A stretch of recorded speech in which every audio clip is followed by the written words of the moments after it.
The live TV, सच सबसे आगे।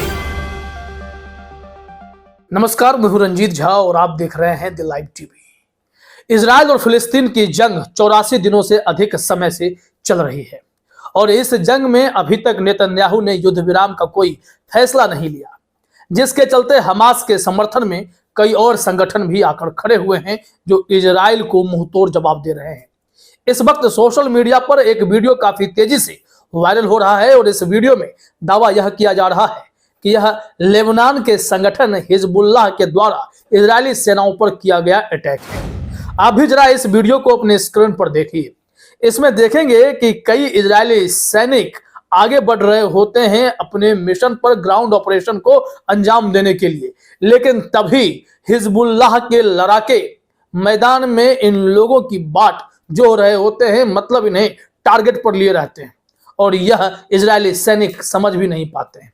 जब तक समझते हैं तब तक ये सब हिजबुल्लाह के रॉकेट के रडार में आ जाते हैं, सब पर निशाना लगाया जाता है। आप भी अपने स्क्रीन पर इस वीडियो को देख रहे हैं कि निशाना लगाया जाता है और उसके बाद सीधे बूम हो जाता है, यानी कि इजरायली सैनिकों के चीथड़े उड़ते इसमें दिखाई पड़ते हैं। एक साथ कम से कम 10 से 12 इजरायली सैनिक मारे जा रहे हैं और यह वीडियो इस वक्त सोशल मीडिया पर काफी तेजी से वायरल हो रहा है। यह हिजबुल्लाह का अटैकिंग प्लान होता है। जिस तरीके से हमास की रणनीति काफी मजबूत होती है, जो वॉर लड़ने की स्ट्रेटेजी है वो जबरदस्त होती है, उसके आगे कहीं भी इजरायली सैनिक ग्राउंड ऑपरेशन के मामले में टिकते नहीं हैं। और इस वक्त हिजबुल्लाह सबसे बड़ा खतरा जो इजराइल के लिए हमेशा से रहा है, उसने अपने मिसाइल से इन इजरायली सैनिकों के चीथड़े उड़ा दिए हैं। इस वीडियो को जरा देखिए कि यह अटैक करने के बाद, इजरायली सैनिकों को ढेर करने के बाद वहां अल्लाहू अकबर के नारे भी सुनाई पड़ते हैं। सुनिए।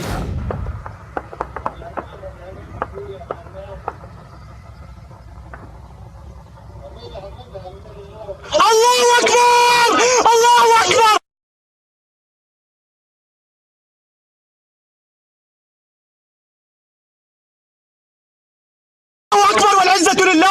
अल्लाहू अकबर, अल्लाहू अकबर।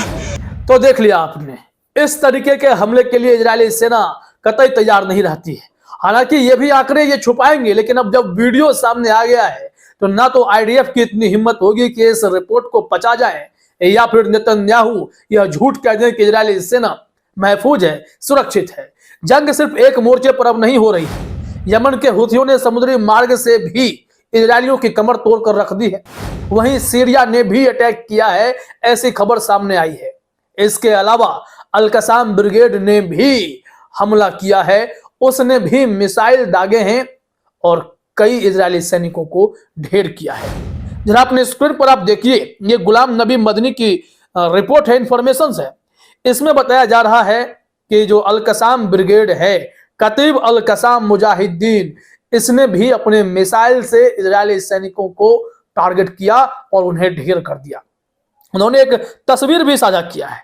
यह तस्वीर प्रतीकात्मक हो सकती है, जो कि टनल में दिखाई पड़ती है और टनल में हमेशा हमास के लड़ाके ही होते हैं। जो उनकी सुरंग है वो उनकी ताकत भी है। यहीं पर इजरायली सैनिक मार खाते हैं। वो हवाई हमलों में किसी भी निर्दोष को, बच्चे को या फिर महिलाएं बुजुर्गों को मार देते हैं, हत्या कर देते हैं।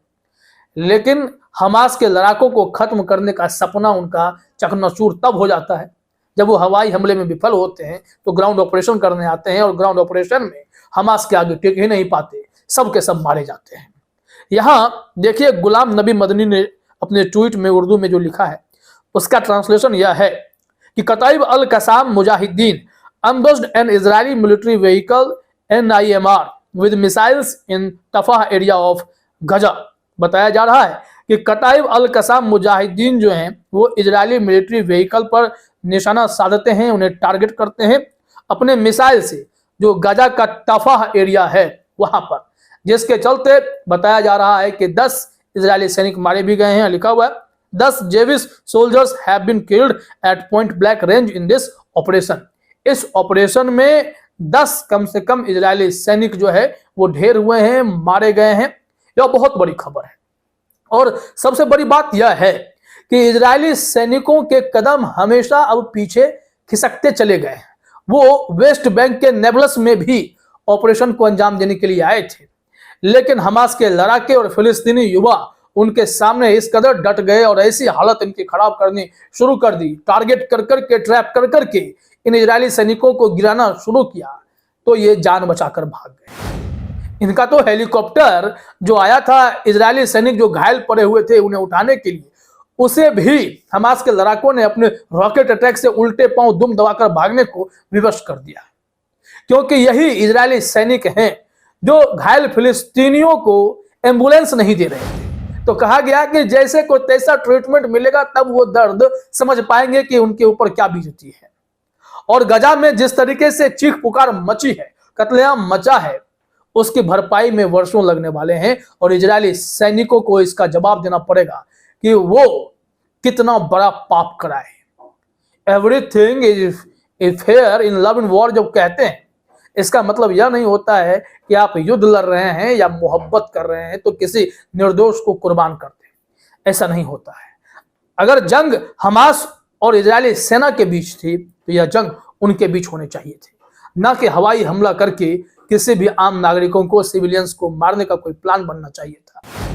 इजराइल ने वही किया जिसके चलते दुनिया भर के देशों ने इजराइल के प्रधानमंत्री की थू-थू कर दी, उन्हें गाजा का कसाई कहा, अंतरराष्ट्रीय कोर्ट का अपराधी बताया और कहा कि इन पर तो मुकदमा काफी जोरदार चलने चाहिए थे। लेकिन नेतन्याहू किसी की नहीं सुनते हैं, क्योंकि अमेरिका उनके साथ खड़ा है। अमेरिका कह रहा है कि तुम लड़ो, साथ तो हमारा है। इस वजह से अल कसाम ब्रिगेड के बाद, हिजबुल्लाह के बाद सीरिया ने भी, यमन तो कर ही रहा है, लाल सागर में, सुएज कैनाल में जिस तरीके से यमन ने गोलबंदी की, मोर्चा संभाला, उससे इजराइल आर्थिक तौर पर काफी कमजोर हो गया है और रही सही कसर यमन के हूथी हमला करके भी पूरी कर दे रहे हैं। लेकिन एक मैप आपको दिखाते हैं। इस मैप में यह बताया जा रहा है कि युद्ध सीरिया भी लड़ रहा है। इसे जरा गौर से देखिए, जो दो सर्कल एरिया आप देख रहे हैं जो मार्क किया हुआ है, यहां बताया जा रहा है कि सीरिया ने भी रॉकेट फायर किया है कुछ देर पहले। अब जिस क्षेत्र पर किया है इस मैप में आप साफ तौर पर देख सकते हैं, हालांकि भाषा दूसरी है, लेकिन ये सीरिया का रॉकेट जो आया है वो इजराइल को निशाना बनाते हुए आया है। वॉर मॉनिटर ने लिखा भी है, seems to be rocket fire from Syria is a short while ago. ये इजराइल को बड़ा नुकसान करेगा। अब सीरिया भी हमला करेगा तो फिर कई ऐसे देश हुए जो फिर से एकजुट होकर हमास के लिए जंग लड़ना शुरू कर चुके हैं। यह इजरायली सेना के होश उड़ा देने के लिए काफी। बताया भी जाता है कि कई इजरायली सैनिक अब डिप्रेशन में चले गए, खुद को ही मारने लगते हैं या अपने घर वालों पर बंदूक तान देते हैं, पैंट में उन्हें पेशाब हो जाता है।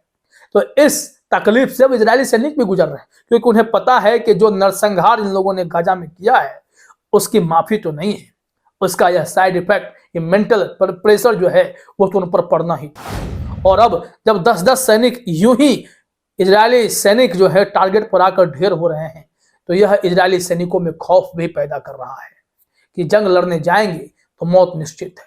हवा से सुरक्षित है, लेकिन जमीन पर हमास के लड़ाकों के आगे, हिजबुल्लाह के आगे और फिर सीरिया के आगे, यमन के आगे आप कहीं टिकते नहीं। इससे इजरायली सैनिकों की संख्या कम हो रही है। छोटा सा देश इजराइल भी है, 89 लाख की महज आबादी है, तो इसमें से कई लाख तो जंग लड़ रहे हैं और कई तो मारे जा चुके हैं। तो डर तो होगा, बेरोजगारी भी बढ़ गई है, वहां हाहाकार मचने वाला है इजराइल में, याद रखिएगा। फिलहाल इस वीडियो में इतना ही। आप सभी का हमसे जुड़ने के लिए बहुत बहुत धन्यवाद। द लाइव टीवी, सच सबसे आगे।